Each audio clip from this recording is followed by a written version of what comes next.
Dans cette vidéo, je vais vous présenter deux actions qui vont probablement exploser dans les semaines ou les mois qui viennent. Mais attention, ce ne sont pas de simples spéculations, ce ne sont pas des actions qui vont faire un pump and dump. Ces deux actions ont déjà explosé précédemment, elles ont souffert de la hausse des taux d'intérêt. Les autres actions de leur secteur sont en train de remonter et surtout ces deux sociétés proposent des produits très prisés par les informaticiens. Alors je vous suggère de les surveiller parce qu'elles pourraient monter très fort. Vous êtes sur la chaîne Trading Attitude, la seule chaîne bourse et crypto sans blabla qui vous aide à devenir indépendant en trading en maîtrisant l'analyse technique. Si vous êtes nouveau ici, abonnez-vous pour ne rien rater. La première de ces deux actions, c'est TEAM. Son code mnémotechnique, c'est TEAM, T-E-A-M. Le nom de la société, c'est Atlassian Corporation. Atlassian Corporation propose des produits pour les développeurs. Le logiciel Jira qui permet de gérer des tâches, Confluence, qui est une sorte de wiki pour les développeurs, et Trello, qui est aussi un logiciel qui permet de gérer des tâches très simples à utiliser.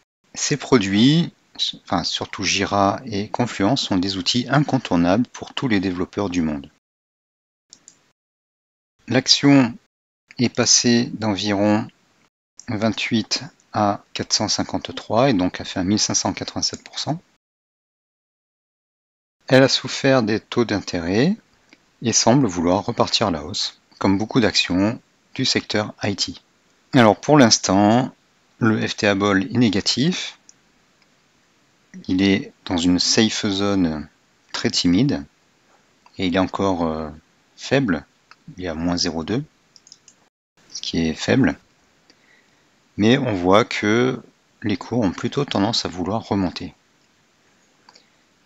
Donc si ce rebond se confirme, on pourrait passer de 186, 190 à 400 et plus. Voilà, il n'y a pas de raison que cette société ne continue pas d'évoluer positivement, donc elle pourrait fortement rebondir. La deuxième société que je voulais vous présenter, c'est MDB. Ça c'est le code mnémotechnique. Et le nom de la société c'est MongoDB. Voilà, on a encore la même forme de graphique, mais elle est plus avancée que TEAM. Il y a déjà eu une forte hausse. Et le FTable est passé positif.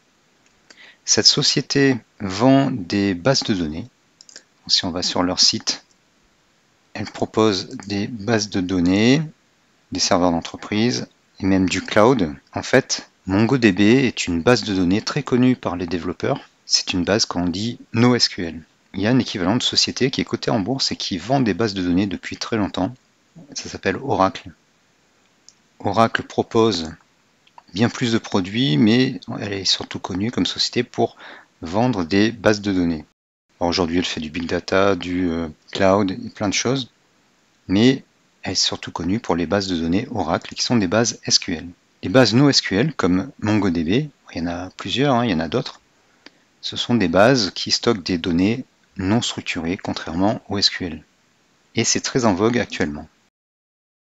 Si on regarde Oracle, ORCL, eh bien, historiquement, l'action a fortement progressé depuis des années. Si je me mets en monthly, voilà, elle a fortement progressé. Elle est passée d'environ 2 à 115. Grosso modo, ça nous fait du 12 000% de hausse. Et donc, on peut penser que MongoDB peut évoluer autant un jour, enfin on espère. Alors pour l'instant, elle a bien rattrapé la baisse qu'il y a eu depuis fin 2021 et il se peut qu'elle continue de progresser, qu'elle casse son plus haut historique et qu'elle progresse encore plus, espérons-le, comme Oracle. Voilà, c'est une société qui vend un produit très connu dans le monde du développement, dans le monde IT, un produit reconnu pour ses qualités et qui fait concurrence à Oracle. Donc c'est une société à surveiller. Vous pouvez surveiller son action et saisir un creux, bien sûr avec de bons indicateurs, pour profiter d'une éventuelle continuation de la hausse de MongoDB. Vous pouvez utiliser n'importe quel indicateur, s'il vous convienne, pour détecter les creux et les tendances. Je vous conseille bien sûr d'utiliser l'asset, le FTable et le swing trigger sur plusieurs unités de temps, comme ici, weekly, daily. Si vous voulez vous procurer ces indicateurs, vous avez le choix entre la formation Gabi qui vous apporte ces indicateurs, plus d'autres, des screeners pour détecter les actions en Fortos, ou alors vous pouvez les acheter séparément en version TradingView ou Pro Realtime sur ma boutique Etsy. Voilà, pour qui veut se donner la peine de chercher des actions qui sont en tendance ou qui ont un potentiel de hausse comme ces deux actions, eh bien la bourse peut apporter beaucoup de choses et vous aider à vous construire un patrimoine, mais il faut travailler pour trouver ces actions et les surveiller. J'espère que cette vidéo vous aura été utile, merci d'avoir suivi et à bientôt.